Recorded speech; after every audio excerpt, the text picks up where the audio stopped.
Yo, what's up guys, my name is Corey and welcome back to my channel. Happy New Year to all my subscribers and all my future subscribers out there. Now in today's video guys, as you can see in front of you, I have another comparison for you, and in this one we're going to be comparing the Moto G against the Sony Xperia M. This video is basically designed to give you guys a general idea of what the key differences are when you're comparing both of these phones. They are both very similar in terms of price range, but how do they actually match up when we're talking about the performance, the camera, the battery, etc. So let's not waste any more time, let's get straight into the video. Let's kickstart this with the overall design and build quality. Now both of these phones are very much similar in this area. The Sony Xperia M and the Moto G has the same hard plastic front and the matte finish design back, which means both backs are removable on this device. The Sony Xperia M though does have some advantage in this area because you can actually expand your storage using a micro SD card, and you also get the option to remove the battery. So if your battery goes faulty after a while, you can always remove the battery with the type of design which was used to build the Sony Xperia M. The Moto G on the other hand though does not give you this option.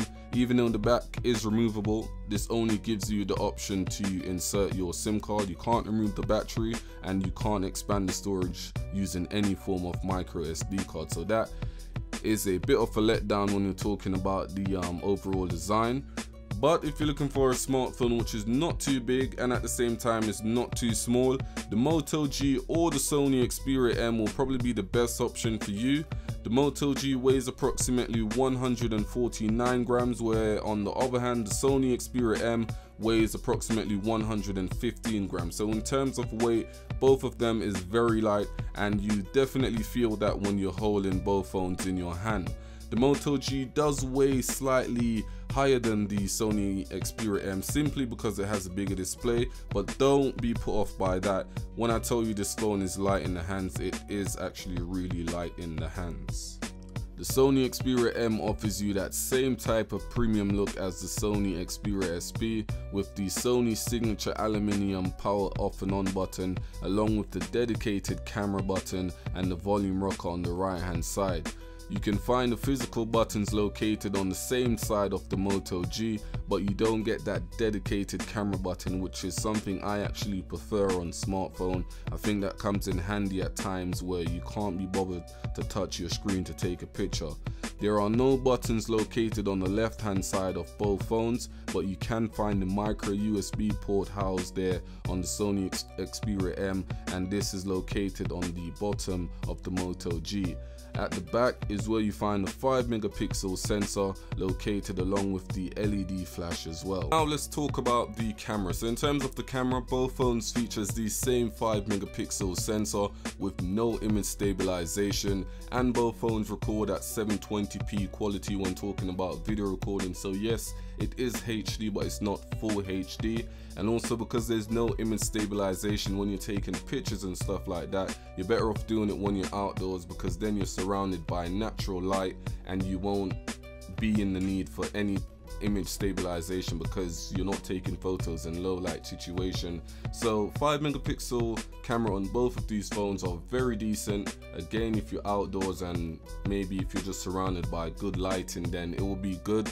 I cannot knock the camera on both of these phones because they are meant to be mid-range devices, and I think the cameras are very good for mid-range device.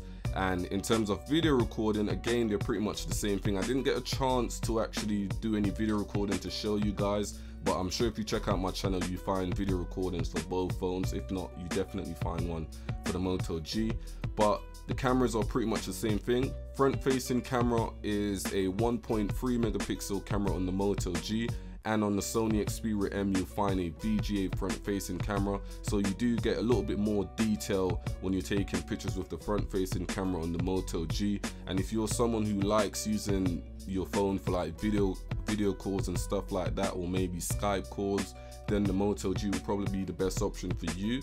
But if not, if you're someone who likes taking like selfies and stuff like that for Instagram, then both phones are okay. I actually used the Sony Xperia M front-facing camera to take a few selfies to put on my personal Instagram, and they were okay. I can't complain, because at the end of the day, when you do upload them to Instagram, Instagram actually brings down the resolution of the photos. So both cameras are very good.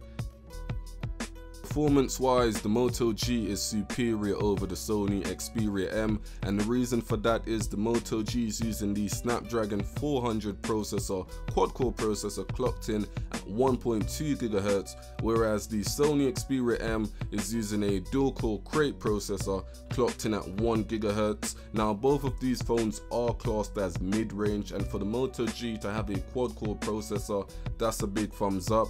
In terms of RAM, they are both using the same 1 gig of RAM for multitasking. Gaming and graphics experience also, they are both using the same Adreno 305 GPU, which is very good for mid-range devices. So both phones feature some powerful processors and some powerful GPUs that should get you throughout the day when you're playing your games and stuff like that.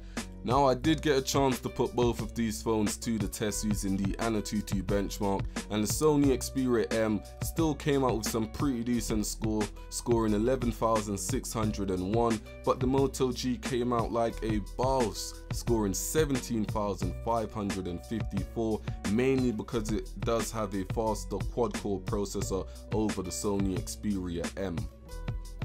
The Moto G and the Sony Xperia M is not going to make you feel like you're carrying around a tablet or a phablet with you every day. Both devices' displays are pretty much average in terms of the screen size. The Moto G accommodates a 4.5-inch display with the resolution at 720p and the PPI at 326. The Sony Xperia M, on the other hand, has a 4-inch display with the resolution at 480p and the PPI at 245.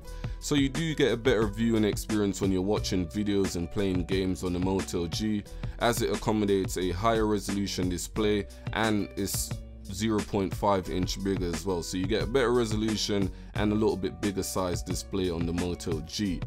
And in terms of screen protection, the Sony Xperia M features the standard Sony scratch resistance glass, whereas the Moto G has a more up-to-date Gorilla Glass 3. So in terms of screen protection and stuff like that, the Moto G for me will probably be the best option. But let me know what you guys think, which one you do go for, and let me know the reasons why. Now, another area which you have to consider when you're looking to buy a smartphone is the battery life, or the battery size, and also the internal storage.